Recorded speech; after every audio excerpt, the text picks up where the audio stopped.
I'm James, I'm 34 years old, and my own father publicly banned me from our annual family vacation, only for the entire crew to welcome me aboard as the owner of the yacht. Before I tell you how his face drained of all color when he realized he was a guest on my ship, do me a favor and let me know where you're watching from in the comments below. I love seeing how far these stories travel. Alright, so picture this. It's a gorgeous July morning in Marina del Rey. The kind of day California postcards are made of. The sky is an impossible shade of blue, and the sun makes the water glitter like a million scattered diamonds. The air itself smells rich, a heady mix of salt, high-grade diesel, and expensive sunscreen. And there I am, standing near the docks for the annual Wilson family yacht trip, feeling about as welcome as a skunk at a garden party. For 15 years, this trip has been my dad's crowning achievement, his personal Super Bowl. He's Richard Wilson, a man who doesn't just enter a room, he conquers it. He's big, loud, and always in charge. Today is no exception. He's holding court in the center of the gathering, one arm slung around a new business partner, a guy named Henderson, letting out a booming laugh that makes heads turn. My younger brother, Thomas, the golden child, stands nearby with his new fiancée, Chloe, practically glued to his arm. He's got that infuriating smirk on his face, the one that's not about happiness, but about status. It says, "I belong here and you don't." The guests, a collection of my father's business associates and their polished wives, mingle and chat, their jewelry catching the sun. They all know who I am and they all know the score. I'm the other son, the disappointment. I can feel their sideways glances, the quick, pitying looks before they turn away. And then there's my mother, Eleanor. She sees me. I watch her smile freeze for a half second, a flash of pure panic in her eyes before she quickly looks away, suddenly fascinated by her silk scarf that doesn't need fixing. Her reaction is the silent alarm. It's my cue. My dad turns, and his eyes, sharp and dismissive, lock onto mine. The jovial mask drops. He excuses himself from Henderson and walks toward me, each step deliberate and heavy. The cheerful chatter around us dies down to a murmur. People are sensing a scene. He puts a hand on my shoulder, a gesture that looks paternal from a distance, but I can feel the pressure of his fingers digging in. It's a warning. "James," he says. His voice is low, but it cuts through the air like a razor. "I appreciate you making the effort, but your presence here would be inappropriate." He glances over at Henderson, who's now watching with open confusion. "We need to make the best possible impression. You understand." It wasn't a question. It was a command wrapped in a condescending package. He finished with 3 simple, brutal words. "Go home." Then he just turns his back on me, a king dismissing a court jester. The show is over. Thomas just shrugs, giving me this fake pity look that's worse than any insult. Everyone else, all these people who have known me my whole life, they suddenly find their shoes incredibly interesting. For a solid minute, I just stand there, the California sun feeling cold on my skin, the heat of public humiliation crawling up the back of my neck. My heart is pounding, a frantic drum against my ribs. I take a deep breath. The salt in the air feels clean, like it's washing away years of swallowing my pride, of accepting my place. And then I start walking, not away from the dock, but straight toward the gangway of the finest yacht in the fleet, the magnificent Serenity. My dad whirls around, his face shifting from annoyance to raw fury. "James, didn't you hear me? What do you think you're doing?" I ignore him. I keep walking, my gaze fixed on the yacht. Just then, a man in a crisp white captain's uniform emerges from the top of the gangway. He's got salt and pepper hair and the calm, steady eyes of a man who spent his life on the water. He walks right past my father, who had his hand awkwardly half-raised for a handshake, and stops directly in front of me. He gives a respectful, professional nod. His voice is calm and clear, ringing out in the sudden, absolute silence. "Everything is ready for you, Mr. Wilson. Shall we get underway whenever you're ready, sir?" The silence is deafening, absolute. My dad sputters, his brain short-circuiting. Wilson? Who in the hell is he talking to? He's staring at me, his face a mask of disbelief. I just give a calm nod to the captain. Thank you, Captain Reynolds. Proceed as planned. I watch my father's face go through a rapid series of emotions. Confusion, anger, and then a horrifying, dawning realization that washes all the color from his face. The world he controlled, the little kingdom he ruled from this very dock every year, had just been flipped completely, irrevocably upside down. That small, sharp moment of victory at the dock faded fast, replaced by a bitter taste I knew all too well. The past isn't something you leave behind. It's a passenger that's always with you. A ghost sitting on your shoulder, whispering reminders of every old wound. I closed my eyes, and for a second, I wasn't on the polished deck of the Serenity. I was in our suffocatingly formal dining room years ago. The first memory is so clear. I was 16, and my heart was pounding with a pride I could barely contain. I just won the state debate championship. The trophy, a cheap gold-colored plastic thing on a marble-look base, was the most precious object I owned.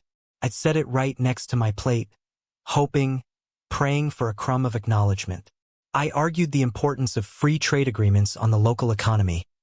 I started to explain, my voice full of nervous energy, but I was cut off. My younger brother, Thomas, then 14, dramatically placed his own creation in the center of the table. It was a lumpy, misshapen volcano made of papier-mâché and modeling clay, with a messy orange streak down the side for lava. "Look, Dad!" Thomas beamed, his voice full of self-importance. "Third place in the school science fair. My teacher, Mrs. Gable, says I have a real gift for geology." My father put down his fork. It was like a switch had been flipped. He put on his reading glasses and studied that lumpy volcano with the intense focus of a diamond appraiser. "Outstanding, son. That's realism. You see, Eleanor? The boy has a practical mind. He understands tangible things, things you can touch. That's what builds empires." He clapped Thomas on the back, his face beaming with a pride so bright it was almost blinding. Then he glanced at my trophy. With a dismissive flick of his hand, as if shooing away a fly, he pushed it aside to make more room for the volcano. "This," he said, tapping the air where my trophy had been, "this is just talk. In the real world, James, talk is cheap. Action is what creates value. Remember that." My throat closed up. I felt a hot sting behind my eyes. I looked at my mom, a desperate, silent plea for her to say something, anything. She just gave me that weak, practiced smile and said, Now, boys, let's not let the pot roast get cold." The only person who met my eyes was my Aunt Carol, my mom's sister. She always seemed like an outsider in her own family, a gentle soul in a den of sharks. She gave me a little wink and silently raised her water glass in a quiet, secret toast. It was the only validation I got that night. That memory dissolved, and another one, sharper and more painful, took its place. This was 5 years ago. I was 29, standing in my father's opulent office. I always felt small in that room, dwarfed by the dark oak walls, the towering bookcases filled with leather-bound books he'd never read, and the framed photos of him shaking hands with politicians. I'd just spent 6 months of my life, every spare hour, every weekend, pouring my heart and soul into a business plan for my tech startup, a software platform to streamline logistics for small businesses. "It has potential, Dad," I said, my voice shaking slightly with a mix of passion and nerves. "There's a massive gap in the market. I've already got potential clients lined up. All I need is the seed money to." My father leaned back in his massive leather throne, lacing his fingers over his stomach. He didn't even glance at the 50-page, meticulously researched proposal on his desk. He just looked at me with that pitying expression, the one he reserved for my hobbies. James, he sighed, drawing out my name like a lament. "Another one of your pipe dreams. Technology, software. It's all just numbers on a screen. It's not real. Too abstract. Too risky. He picked up his phone, a clear dismissal. Now, if you'll excuse me, I have an important call with some real estate developers in Dubai. A week later, at our mandatory Sunday dinner, my dad cheerfully announced, "Well, I've decided to back Thomas's new venture." Again, he chuckled as if it were the cleverest thing in the world. He's opening a French-Vietnamese fusion restaurant in Silver Lake. Brilliant concept. Who doesn't love good food? It was Thomas's third restaurant. The first, a disastrous attempt at molecular gastronomy, had bled money for a year before closing. The second, a high-end steakhouse, had been shut down for health code violations. Each failure had cost my father a small fortune. But for Thomas, the golden child, there was always another check, another chance. For me, the door was always firmly shut. That night, I was back in my tiny, cramped rental apartment in Koreatown, staring at lines of code on my laptop screen. My father's rejection felt like a physical weight on my chest, making it hard to breathe. The door opened and Rebecca, my fiancée, walked in, her arms full of groceries, her presence immediately making the small space feel brighter. She's an architect, practical and steady, the bedrock of my life. She took one look at my face, put the bags down, and wrapped her arms around me from behind, resting her chin on my shoulder. She didn't have to ask. She knew. "He did it again, didn't he?" she whispered into my hair. I just nodded, unable to form words. "Then we do it our way," she said, her voice firm, resolute. Without him, she was my fortress. For the next 5 years, she was the only reason I didn't give up. She saw me working 80-hour weeks, fueled by cheap coffee and a stubborn refusal to fail. She was there when I had to sell my beat-up but beloved Honda Civic to make payroll for my first employee, a good kid straight out of college named Mark. She was there when my old college roommate, David, a guy who was barely making ends meet himself, gave me a small loan of $5,000 because, as he put it, "I'm betting on you, man." He believed in me more than my own father did. She was there through the endless nights, the crushing setbacks, the moments of pure despair. And she was there when we finally landed our first major contract. I came home, exhausted but buzzing with the news, and she had a bottle of champagne. Not the cheap stuff this time, waiting. We celebrated, just the two of us, in the middle of our living room, feeling like we'd conquered the world. And she was there, sitting right next to me on our worn-out sofa, when the acquisition offer came through. $38 million from a major tech corporation. We just sat there, staring at the email on my laptop, speechless. I felt a wave of relief so profound it almost buckled me. But it wasn't pure joy. There was still this hollow space inside me, a quiet, nagging question. Now will he see me? I kept the news private, telling only Rebecca. It felt like a secret weapon, a trump card, and I wasn't sure when or how to play it. Back in the present, on the polished deck of the Serenity, I felt Rebecca's hand find mine. She laced her fingers through mine, a small, grounding gesture that brought me back from the ghosts of the past. "You okay?" she asked softly, her eyes searching mine. "I'm fine," I lied, a reflex honed over years of pretending. But I saw in her eyes that she understood everything. She knew that every fake, sycophantic compliment I was about to receive from my family would feel like another twist of the knife. She knew this was never about the money. It was about a 16-year-old kid with a debate trophy who just wanted a single nod of approval from his dad. And now that kid had bought the whole damn marina, just to finally be heard. The storm didn't begin with a thunderclap. It began with the quiet, insidious poison of a phone call 2 weeks before the trip. I was in my new office, a sleek, minimalist space with floor-to-ceiling windows overlooking the sprawling LA skyline. It was a universe away from the cramped, cluttered apartment where my company was born. I was looking over quarterly financials, but my mind kept drifting to the upcoming family yacht trip, an event I simultaneously dreaded and, on some stupid, hopeful level, still longed to be a part of. My phone buzzed on the glass desk. The caller ID glowed. "Mom," My heart did a little involuntary jump, a nervous flutter. "Hi, Mom," I said, consciously keeping my voice even and calm. "James, honey?" Her voice on the other end was strained, wrapped in a layer of forced cheerfulness that I knew all too well. It was her, "I have bad news, but I'm going to pretend I don't" voice. "Are you busy, sweetheart?" "Not really. What's up?" "Well, it's about the yacht trip." She hesitated, drawing out the words. "You know, this year is a bit special. With Thomas getting engaged, Chloe's lovely family is joining us. And your father, well, he's invited some very important clients from his new development project. Things are a little, well, they're just very crowded." I stayed silent, letting the unspoken words hang in the air between us. I knew what was coming. I'd been on the receiving end of this speech in various forms my entire life.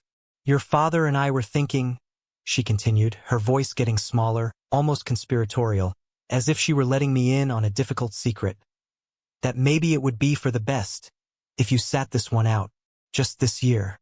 It's purely a space issue, honey. It's nothing personal, you have to believe me. A space issue, on a 150-foot yacht that could comfortably sleep 20 guests. And their party, even with the new additions, was only 15.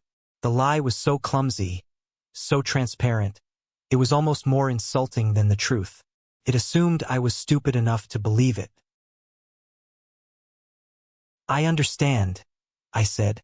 My voice was cold, flat, betraying none of the crushing disappointment I felt. "Oh, good." The relief in her voice was a palpable whoosh of air. She'd clearly been steeling herself for an argument, and my quick capitulation was a gift. "I knew you'd understand. You've always been so reasonable. Your father is just under so much stress with this new deal, and he really needs this trip to go perfectly, to impress everyone. Having Thomas and his fiancée there, a happy, successful couple, you know, it's just a wonderful image for the business. A wonderful image. And I was the blemish on their perfect family portrait. The odd one out. The variable that needed to be removed for the equation to work." "I get it, Mom," I repeated, my voice now like ice. "I won't be there." "Thank you, James. I knew I could count on you. It means so much to your father, even if he doesn't say it. I love you. Bye, Mom." I ended the call, not returning her "I love you." The words would have felt like ash in my mouth. I set the phone down on the glass desk. My hand was shaking slightly, a tremor of pure, cold rage. I was past the hot anger. This was different. This was the quiet, chilling realization that nothing I ever did would matter. I had built a multimillion-dollar company from scratch. I had achieved the American dream.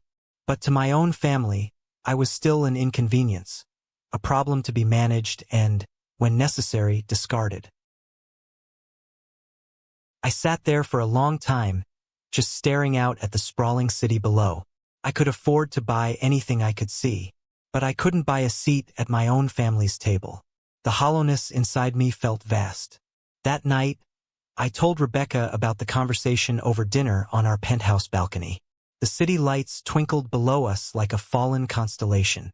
She listened quietly, her fork resting on her plate, her eyes growing darker with a second-hand anger on my behalf as I recounted my mother's words. When I finished, she put her fork down with a decisive click. "That's it," she said. Her voice was quiet but laced with steel. "I am done. I am done watching them do this to you. Your silence, your reasonableness, it doesn't earn their respect, James. It just gives them permission to keep hurting you." "What do you want me to do, Becca?" I asked, the exhaustion of a lifetime of this treatment heavy in my voice. "Start a war? Yell at them? I'm too tired to fight them anymore." "Not fight them," she said, leaning forward, her eyes intense and brilliant. "Change the game." She paused, and I could practically see the gears turning in her beautiful, strategic mind. "Remember my brother, Daniel?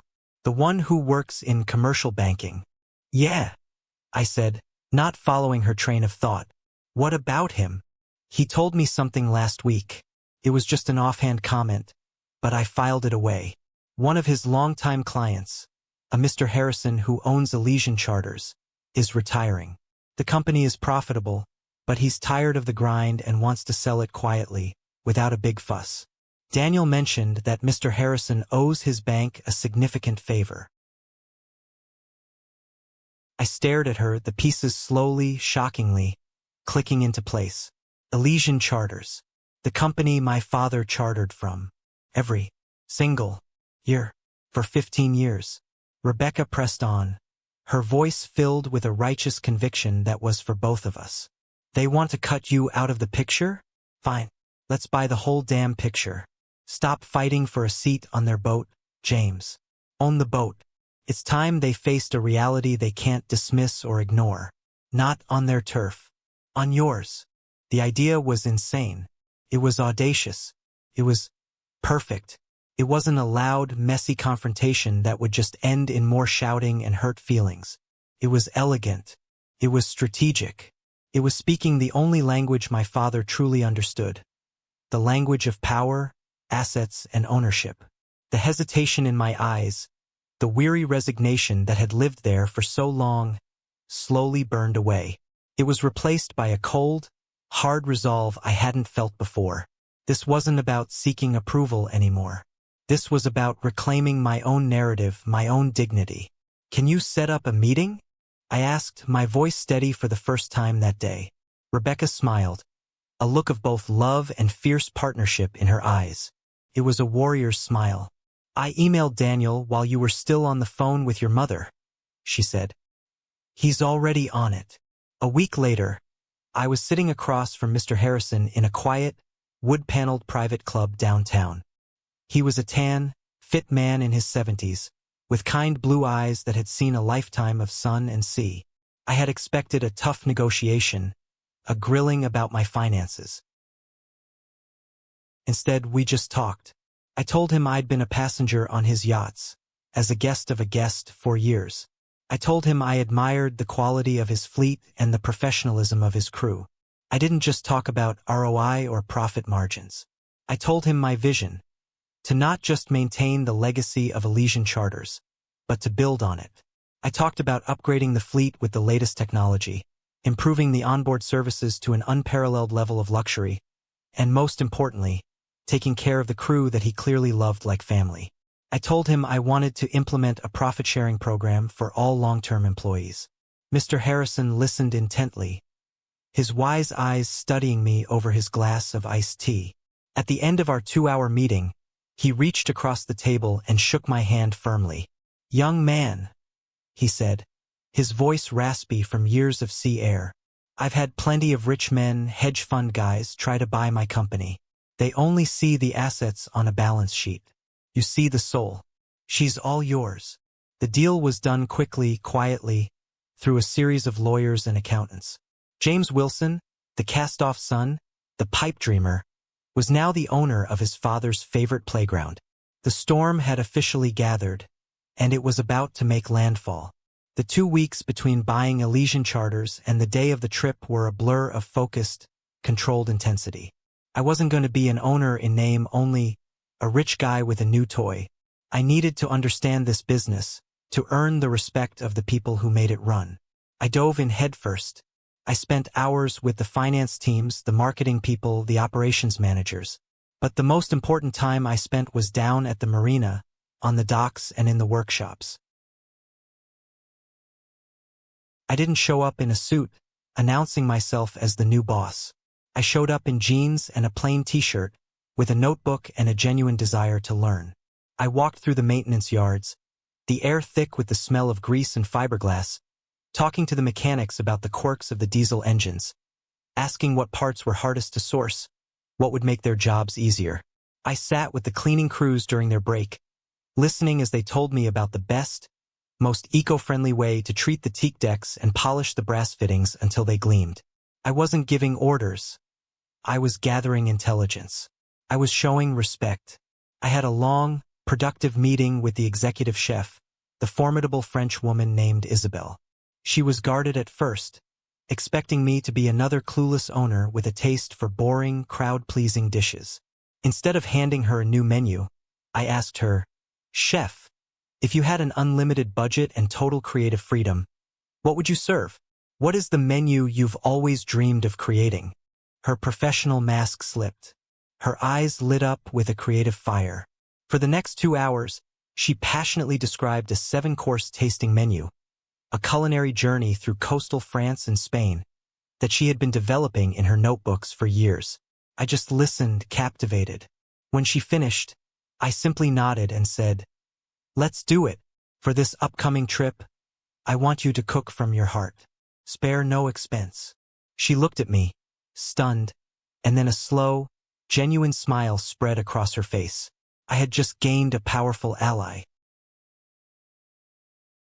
The most critical person I had to win over was the captain of the Serenity, Captain Reynolds. He was an old salt, had been with Mr. Harrison for over 20 years. His loyalty couldn't be bought with a bigger paycheck. It had to be earned. One afternoon, I asked him to have a coffee with me on the bridge of the yacht. We didn't talk business. I asked him about his voyages, about the most challenging storm he'd ever weathered off the coast of Mexico, about the most beautiful, secluded cove he'd ever discovered in the Greek Isles. I just listened to his stories, showing a genuine interest in his life, his experience. Finally, Reynolds looked me straight in the eye, his gaze steady and appraising. "My old boss, Mr. Harrison, he was a good man. He was a real seaman. He cared about his people more than the profit margin. I just hope that doesn't change." "Captain," I said, my voice serious, meeting his gaze without flinching, "I may not have your experience on the seas, but I know one thing. A company is only as strong as its people. A ship is only as good as its crew. I'm not here to change the soul of Elysian. I'm here to give it the resources to shine brighter than ever." I saw a subtle shift in the captain's gaze. The wall of professional skepticism lowered just a little. It was replaced by a grudging respect. I had passed the first, most important test. The day before the trip, I walked through the Serenity one last time. I stood in the master suite, the largest and most luxurious stateroom. I ran my hand over the cool marble of the ensuite bathroom. I thought about how my father always claimed this room, throwing his bags on the king-sized bed with an air of entitlement, as if it were his birthright. I pictured him there, and then I pictured my Aunt Carol, a woman who always made herself small to avoid causing trouble. The decision felt more right than ever. That evening, I called a brief, final meeting with Captain Reynolds in my new, still bare office at the marina. I handed him the official guest list my father's assistant had sent over. "This is the passenger manifest," I said.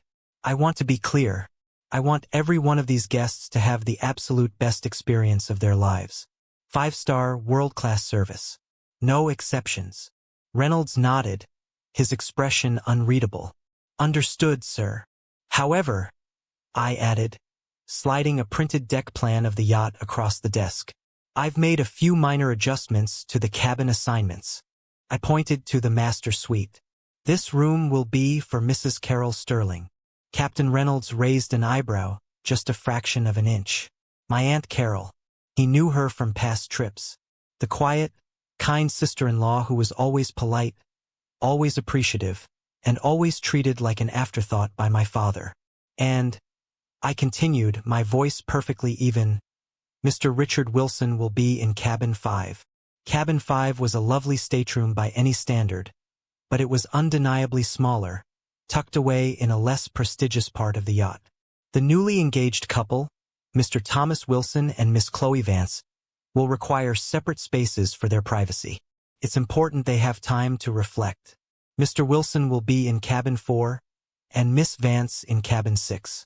I believe there was an unfortunate error in our booking system." Captain Reynolds looked at the deck plan, then up at me, and for the first time, a small, almost imperceptible smile touched the corner of his mouth. He understood everything. This was no booking error. This was a carefully orchestrated rebalancing of the scales. "I will personally see to it that the assignments are handled exactly as you've instructed, sir," he said, his tone carrying the faintest hint of professional conspiracy. "We'll chalk it up to a systems glitch. These things happen." As I left the marina that evening, a strange sense of calm settled over me. I had planted the seeds. I had set the stage.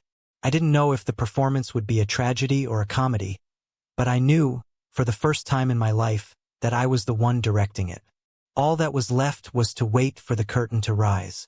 The air at the dock, already thick with tension, became absolutely electric. Captain Reynolds's professional, deferential greeting to me hung in the space between us, an inconvenient, impossible fact that no one in my family was equipped to process. My father, Richard, was the first to break. His face, which had been smug and triumphant moments before, contorted into a mask of disbelief and fury. He strode forward, shouldering past his confused business partner. This man was used to being the sun around which all other planets orbited. To be ignored, upstaged by a mere employee in favor of the sun he just publicly dismissed, was an intolerable, unthinkable insult. "Who in the hell do you think you're talking to?" Richard snarled, not at me, but at Captain Reynolds, as if I were an irrelevant bystander to his outrage. "I am Richard Wilson. I chartered this vessel. I am paying for this trip." Captain Reynolds, a rock of professional calm in my father's emotional storm, turned to him. His voice remained even, but it held an unshakable firmness that cut through my father's bluster. "Good morning, Mr. Wilson. Yes, your party booked this trip with our company, and we are delighted to have you. However, ultimate authority on this vessel, and for all of Elysian charters, rests with the owner." He gave a slight, deliberate nod in my direction. "Mr. James Wilson."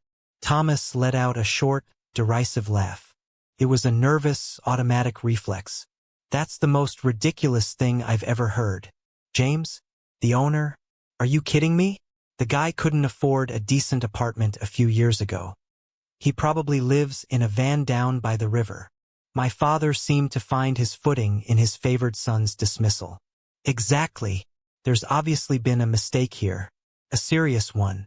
He turned on me, his eyes blazing with contempt. "What did you do, James? What kind of pathetic stunt is this?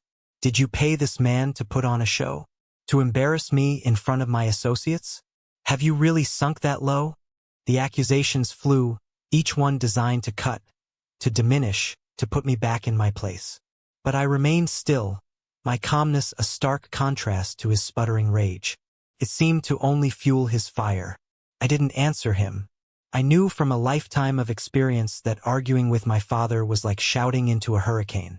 It was pointless. Instead, I turned my attention back to the man who was actually in charge of the vessel's operations. "Thank you, Captain," I said, my voice clear and steady. "Please prepare for departure." Then, and only then, did I turn to face my family. My gaze swept over all of them, a silent accounting. I met my father's glare. I saw the sneering confusion on Thomas's face. I saw my mother's pale, horrified expression. And I saw the stunned faces of their guests, including Mr. Henderson and Thomas's fiancée, Chloe, who was watching the scene unfold with a sharp, analytical intensity. "Welcome, everyone, to the annual family trip," I said, my voice carrying easily in the quiet, expectant air. "I'm so glad you could make it, this time as my guests." I let that last word hang in the air for a beat longer than necessary. Guests. If the captain's statement was a lightning strike, my words were the thunder that followed, a deep, resonant boom that shook the very ground they stood on. My father's mouth, which had been opened to deliver another tirade, simply hung agape. Words failed him. His entire world, built on the currency of his power, his status, his name, had just been devalued to nothing in a single quiet sentence. He wasn't the host. He wasn't the king. He was a passenger. Thomas's trademark smirk was frozen on his face, looking absurd and pathetic. He looked from me to my father and back again, the cogs in his brain grinding furiously as he tried to process a reality that did not compute. The world order he'd always known, where he was the prince and I was the court jester, had been irrevocably, publicly altered. My mother brought a hand to her mouth, a gesture of pure shock. Her eyes were wide with a kind of horror. She wasn't looking at me. She was looking at my father, as if she were watching a great, invincible statue crumble to dust before her very eyes.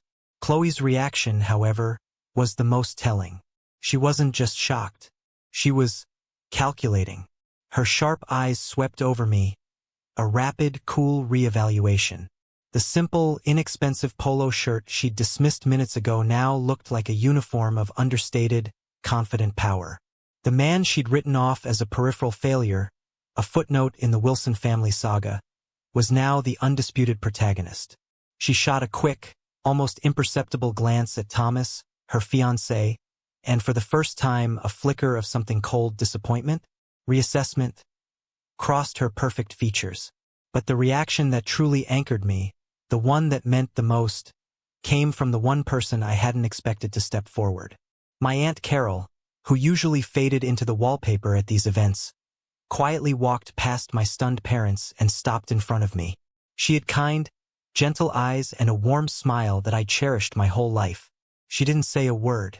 She just reached out and wrapped me in a tight, fierce hug. "I am so proud of you, James," she whispered, her voice thick with emotion, just loud enough for only me to hear. In that embrace, in that simple, unconditional acceptance, I felt a warmth, a genuine validation that was worth more than all the money in my bank account. It was the approval I had craved my entire life, and it had come from the one person who had always given it freely, without condition. I hugged her back, just as fiercely. "Thank you, Aunt Carol," I whispered back. I stepped back and faced the stunned silence of the rest of the party. "Please, everyone, come aboard," I said, my voice now holding a calm, easy authority that was impossible to ignore or dispute. "The crew will see to your luggage. Captain Reynolds, perhaps you can inform our guests of the cabin arrangements as they board." "With pleasure, sir," the captain replied, his face a perfect mask of professional neutrality. His eyes met mine for a fraction of a second, and I saw a glint of what looked like satisfaction. "This way, everyone. Mr. Richard Wilson, you'll be in cabin 5, a lovely room with a view of the starboard side. Mrs. Sterling, Mr. Wilson has personally requested the master suite for you for the duration of our voyage. Mr. Thomas and Miss Vance, as I mentioned, due to an unfortunate booking error, you have been assigned separate but adjacent cabins, numbers 4 and 6. Our sincerest apologies for any inconvenience this may cause." Every sentence was a carefully aimed, perfectly delivered blow. My father turned white at being publicly displaced from the master suite. Thomas and Chloe exchanged a look of pure, unadulterated fury and disbelief.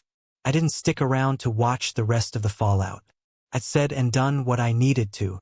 I turned, my back straight, and walked up the gangway onto my yacht, leaving a fractured, bewildered family in the quiet devastation of an undeniable, irreversible truth. The main event was over, but the aftershocks were just beginning.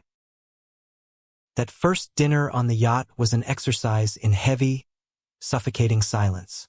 The magnificent 7-course meal prepared by Chef Isabel was served with flawless precision, but the atmosphere was thick with resentment. The only sounds were the discreet clinking of silverware against fine china and the gentle, rhythmic whisper of waves against the hull. As the host, I sat at the head of the long, polished table, maintaining a demeanor of perfect, impenetrable politeness. I made conversation with Mr. Henderson about the market, complimenting his insights. I asked Aunt Carol, who was glowing in her seat of honor across from me, about her prize-winning roses. I deliberately, meticulously, ignored my father, mother, and brother, not with overt rudeness, but with a cool, calculated indifference that was far more potent. My father barely touched his food. He sat rigid in his chair, his jaw clenched, his face a thundercloud.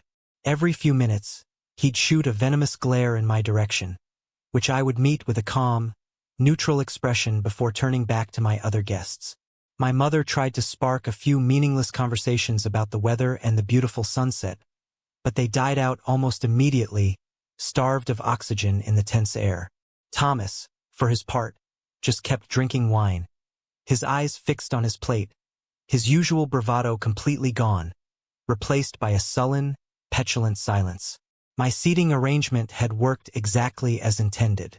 Aunt Carol, usually relegated to a forgotten corner of the table, was now the de facto guest of honor.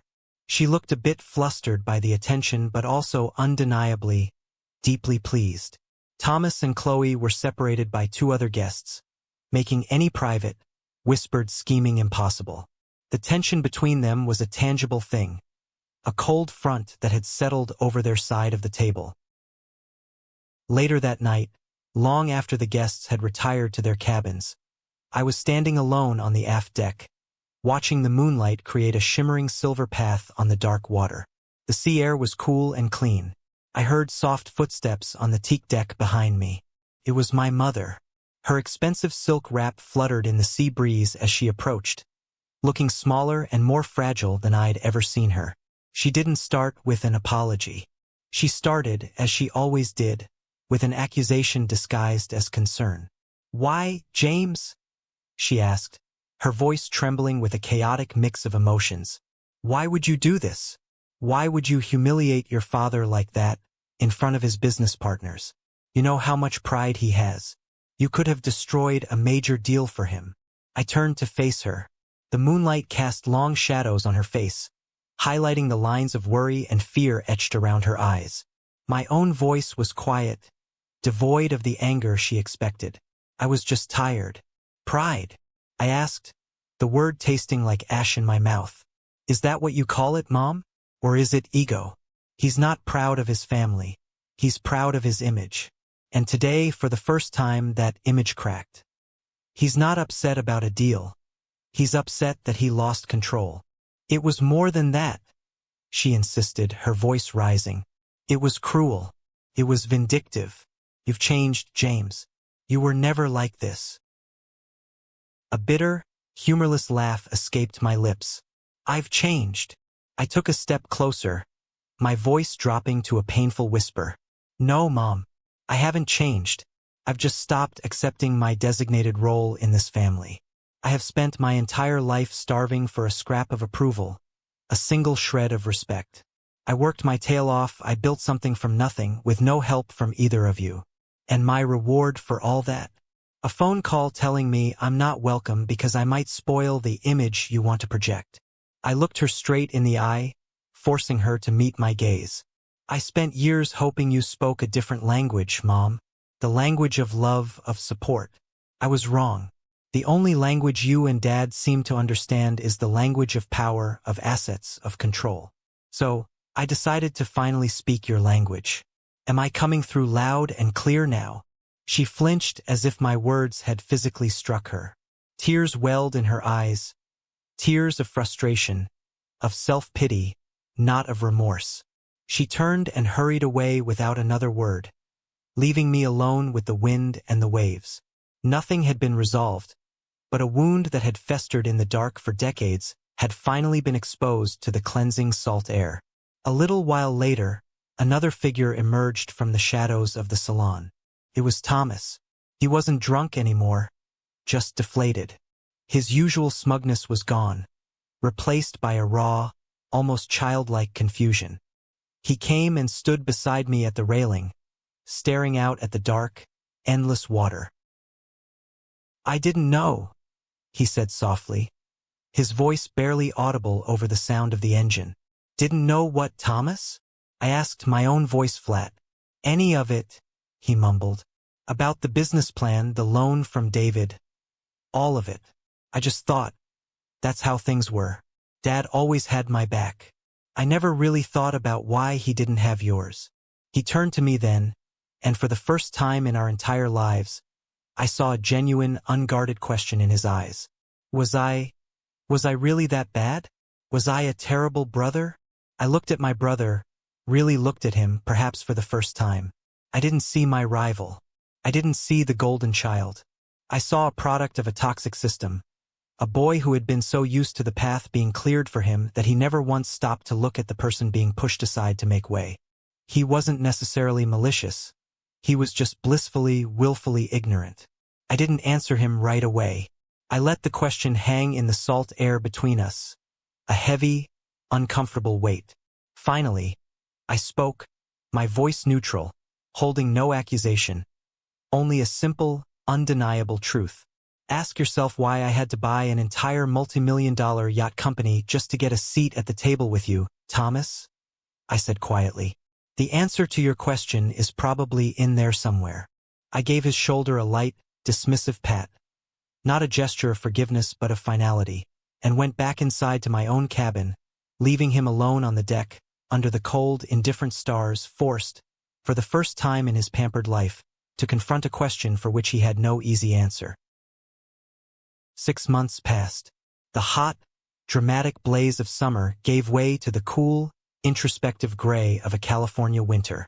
The trip on the Serenity now felt like a scene from a strange movie, but its aftershocks continued to reshape the fractured landscape of the Wilson family. Under my leadership, Elysian Charters was thriving beyond my wildest expectations. I'd invested heavily in upgrading the entire fleet with state-of-the-art navigation and amenities. I introduced new, highly curated travel packages, culinary tours through the Mediterranean, diving expeditions in the Caribbean, and leveraged my tech connections to bring in a new, younger class of wealthy clientele. More importantly, I'd cultivated a work culture built on respect and empowerment. I implemented the profit-sharing plan I'd promised Mr. Harrison, and the crew responded with a fierce loyalty and dedication that translated into unparalleled service. The company wasn't just profitable. It had a renewed soul. On a personal level, things had also settled into a new, healthier rhythm.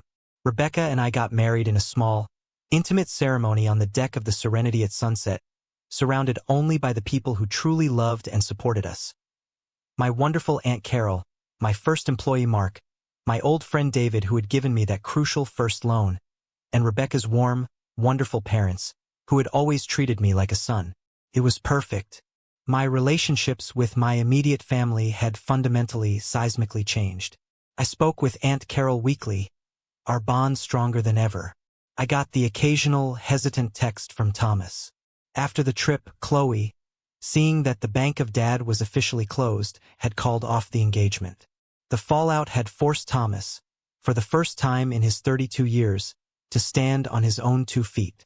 He'd taken an entry-level job at a commercial real estate firm, a humbling experience that was slowly, painfully, knocking the entitlement out of him. Our texts were awkward, but they were a start. I barely spoke to my parents. After the trip, Richard and Eleanor had tried to revert to their old ways, to act as if nothing had happened, but the illusion of their power was shattered, and with it, their primary means of controlling the family dynamic. The chasm was too wide to ignore. One Tuesday afternoon, I was in my office, sketching out plans for expanding the charter business to include private jet services, when Rebecca called. Her tone was serious, stripped of its usual warmth. "Are you sitting down?" she asked. "I am. What is it?" "I just spoke to Daniel. He handles some of Wilson Holdings' debt," she said, referring to my father's company. "It's not good, James. A few of your dad's high-risk real estate investments in Asia went south. A major retail tenant in one of his commercial buildings pulled out. He's over-leveraged. The company is on the brink of collapse. They're facing bankruptcy." I was silent, processing the news. I didn't feel a rush of victory. I didn't feel joy or schadenfreude. I didn't even feel sadness. I just felt a profound emptiness.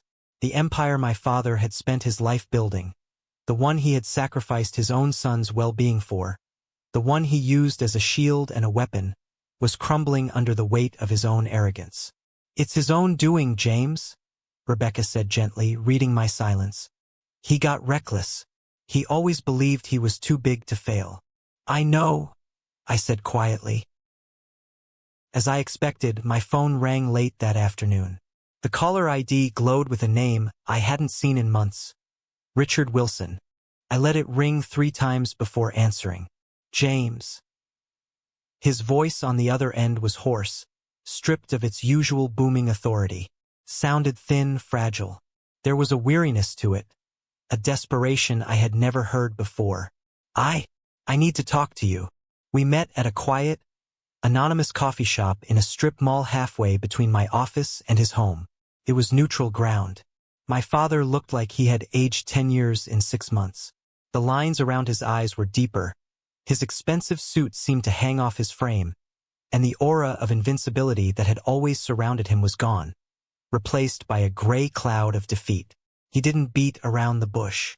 He laid it all out, the bad investments, the lost contracts, the crushing, insurmountable debt.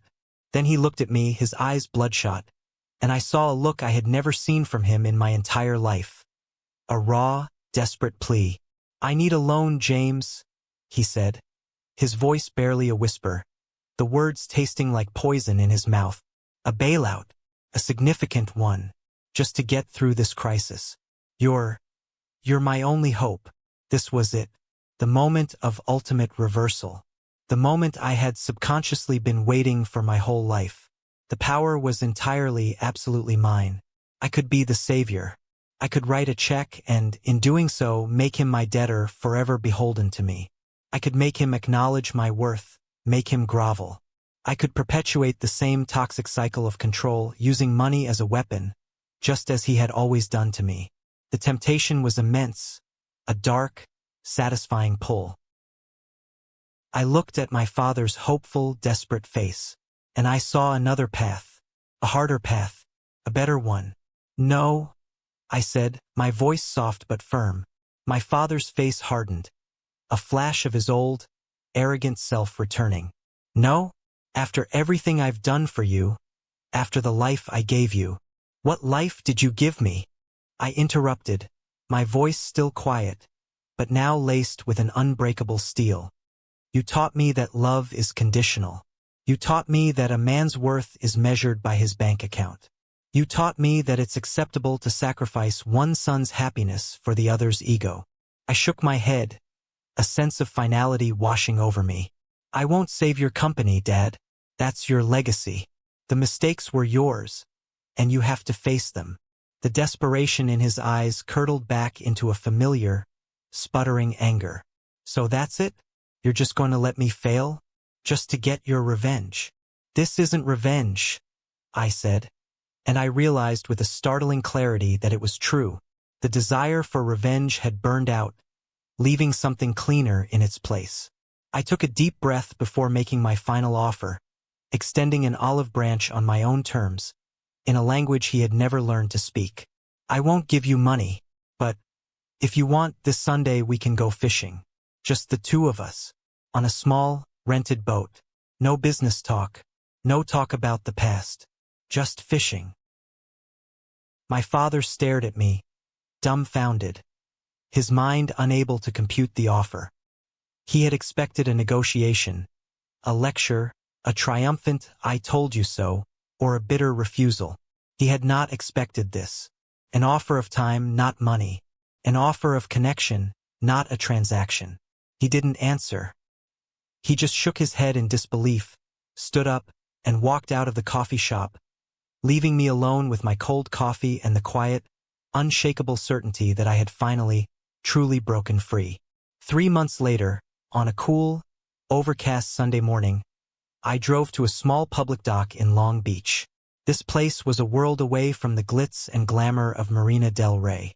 It smelled of salt, fish, diesel fumes, and the damp, earthy scent of the low tide. I parked my car and walked down the creaking wooden pier, where an older man was waiting for me, holding 2 simple fishing rods. My father looked thinner, smaller. His hair seemed more white than gray now. His company had officially filed for bankruptcy a month prior. He had lost everything: the high-rise office, the country club memberships, the respect of his peers. Everything except the family home, which my mother, in a rare act of foresight, had ensured was in her name alone. We didn't say much as I helped him prep the small, 16-foot aluminum boat I'd rented for the day. The silence between us wasn't the heavy, suffocating kind that had plagued us on the yacht. It was awkward, clumsy, like 2 strangers who share a complicated history trying to learn how to simply be in the same space. We motored out from the shore, the coastline and its troubles shrinking behind us until the city was just a faint, hazy outline on the horizon. I cut the engine and dropped the anchor. The only sounds were the gentle lap of the waves against the boat's hull and the lonely call of a distant seabird. We baited our hooks and cast our lines into the calm, gray water. For a long time, maybe an hour, we just sat there, watching the tips of our fishing rods. It was peaceful. Then my father spoke, his voice raspy, directed not at me but at the water. "Your Aunt Carol," he began, his eyes still fixed on his fishing line. "She called me last week. She said you're a better man than I am." I didn't respond. I didn't want to break the fragile truce with a clumsy word. I just waited, my heart suddenly still. "She was right," he added. It was almost a whisper, a puff of air carried away by the sea breeze.